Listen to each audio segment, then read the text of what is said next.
Okay, so I'm going to ask you this. For the next 2 years of your life, forget everything you're doing and stop doing it.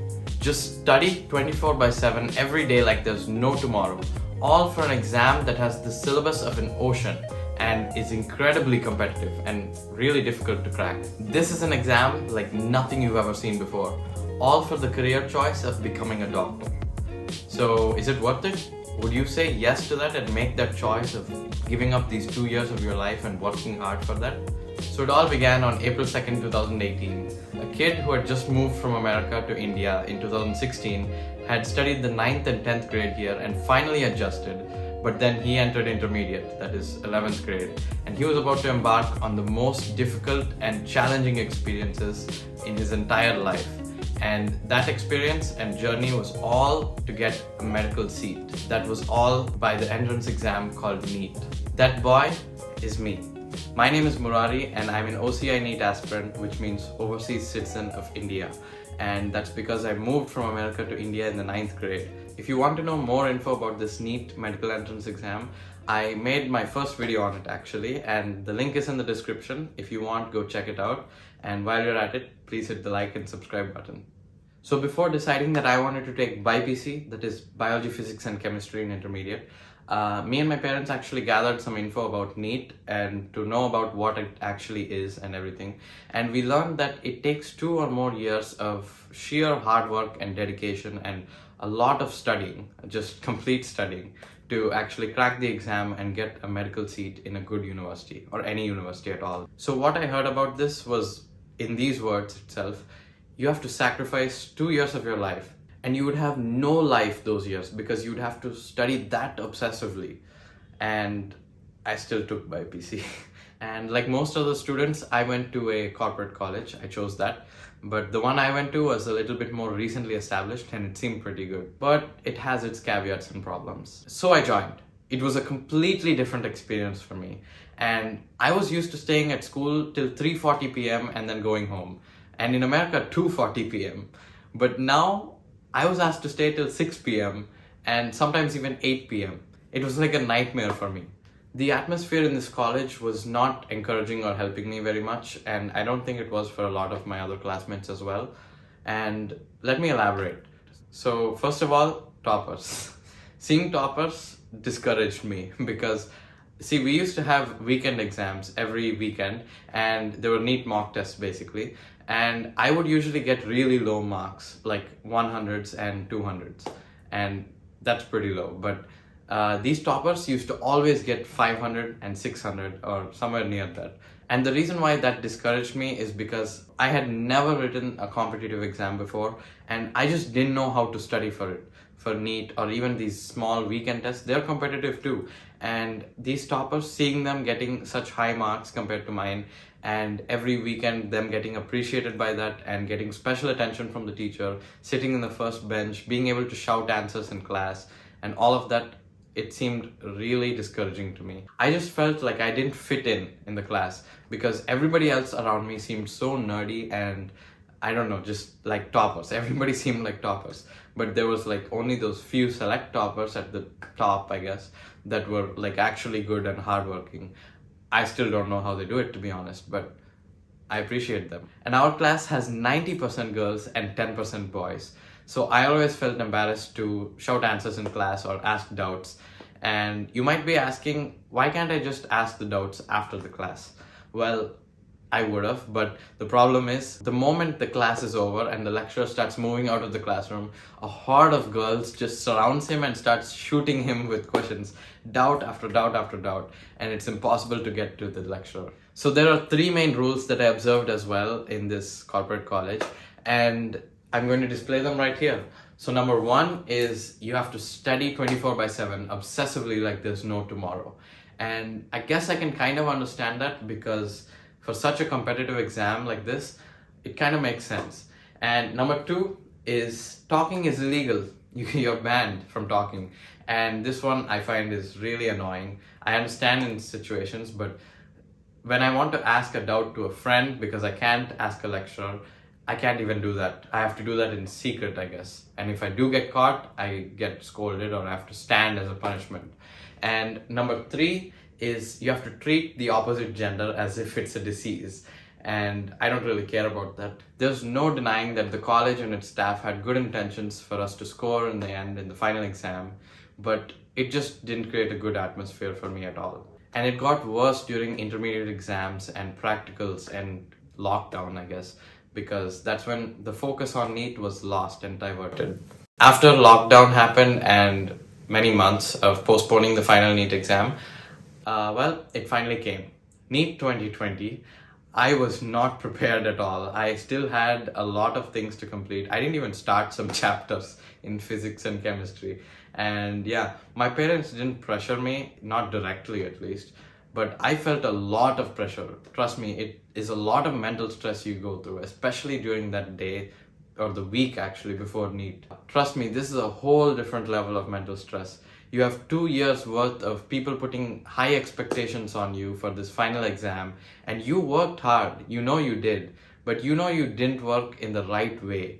You know you did hard work, but you didn't actually do smart work, and that's what was necessary. You have to sit for 4 hours in a different school that's your exam center without eating lunch and just shivering and thinking and overthinking about how this paper is going to be, how difficult it's going to be. Is it going to be unexpected? Are you going to get questions that you've already solved? Or there's so many things that will be racing through your mind during that time. You have 180 minutes to solve 180 questions, and each of those questions is from 4 subjects. So each one takes a different amount of time to solve because the difficulty is also different. Now in the new pattern, they added 20 more optional questions to that and complicated it by putting different sections, but forget about that.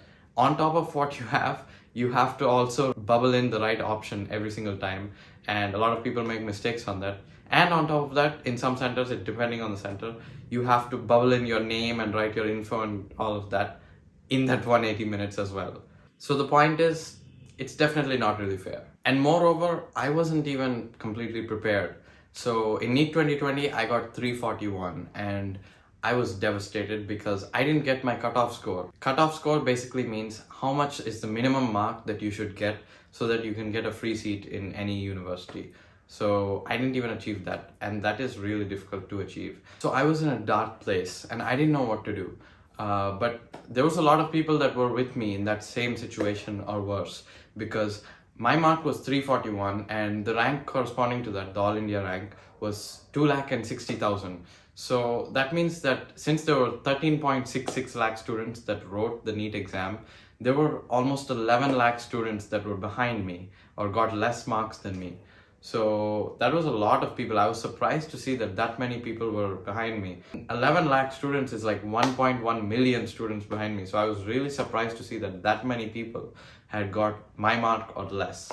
So I had arrived at a crossroads. I had 2 main options, and one of them was to let my parents pay a large sum of money and buy me a medical seat, or 2 was to actually take a risk and take a whole other year of long term, that is to endure that same torturous, horrific lifestyle of just studying obsessively and taking that mental stress again to write NEET another time and try to get that cutoff this time.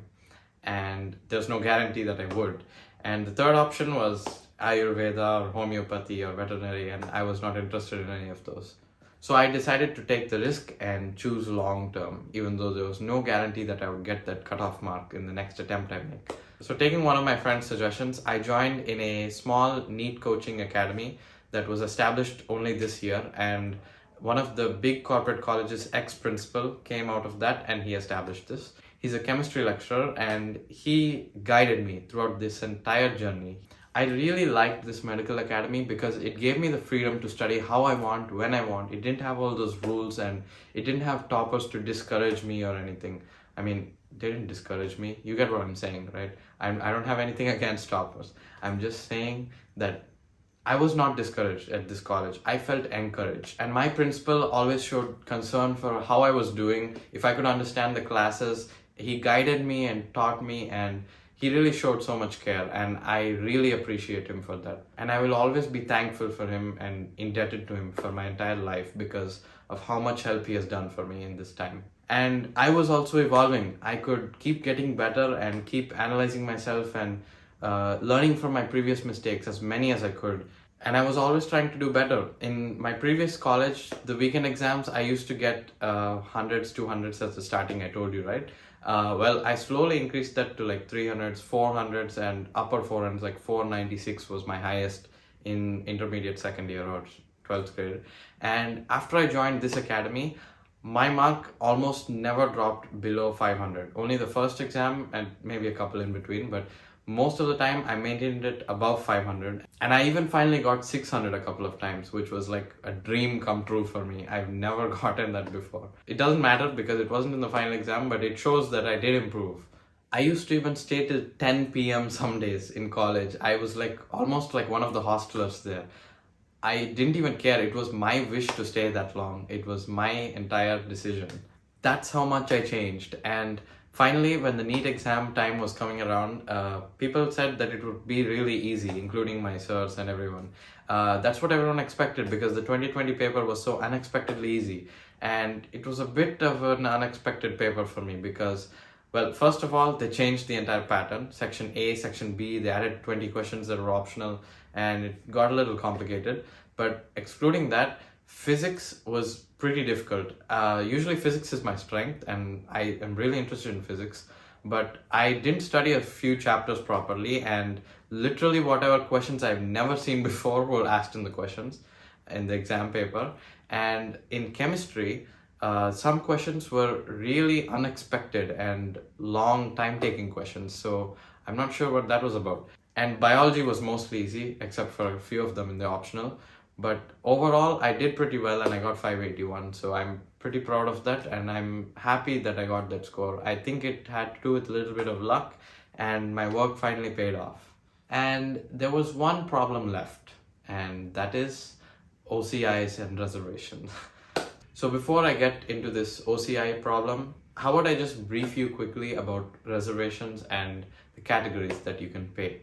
So there's a total of 85,000 seats that are for medical colleges in India, and there are percentages of those that are reserved to certain sections of people in India, and those sections are caste or religion. So depending on your caste or religion, you have a percentage of seats that you can compete for.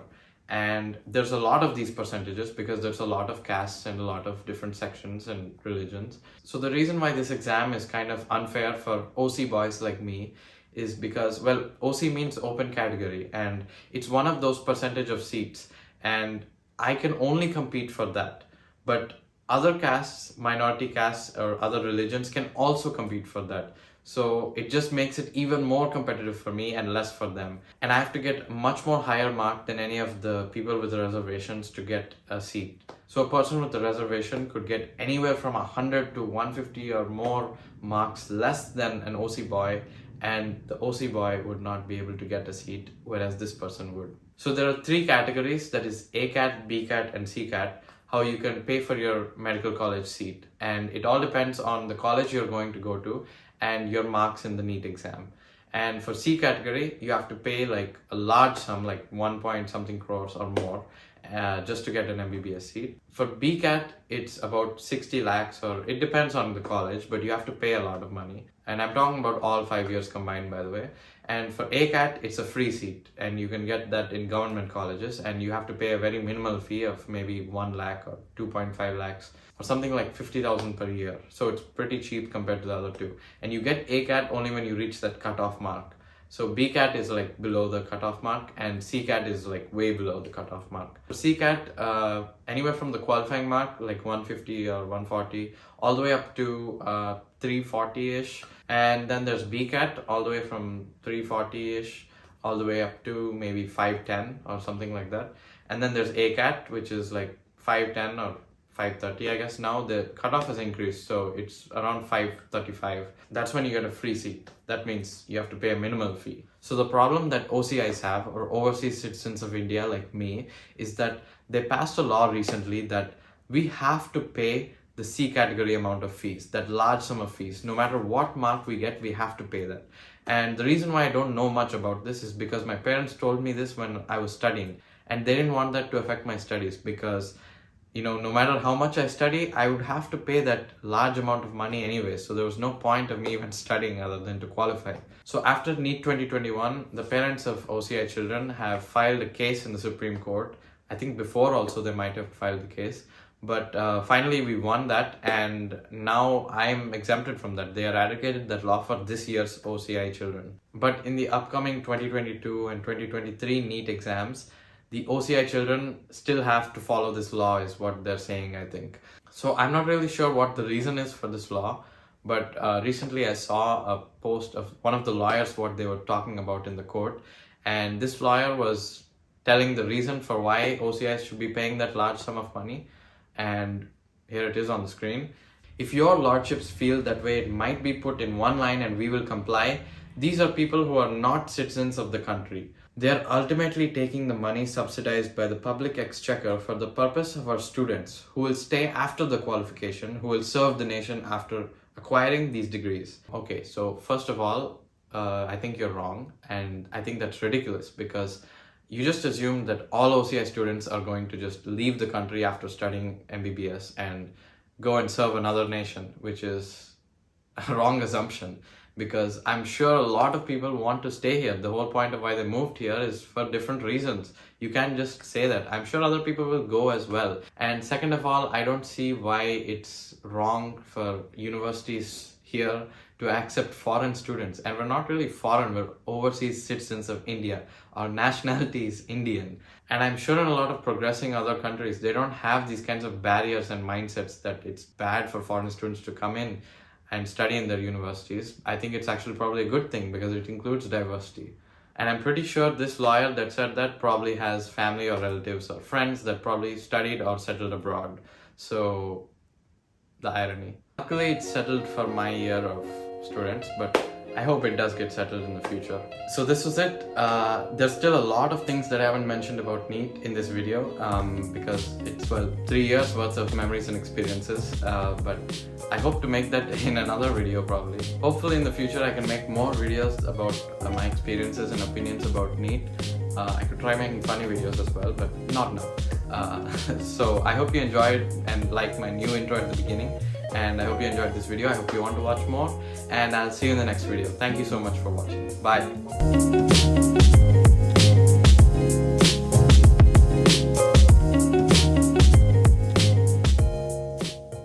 And by the way, please subscribe and like this video and share it with your friends or whoever you want, because I worked pretty hard on it. This is the second video that I made that I actually put a lot of effort into, so I hope you appreciate it, and I'll see you in the next one.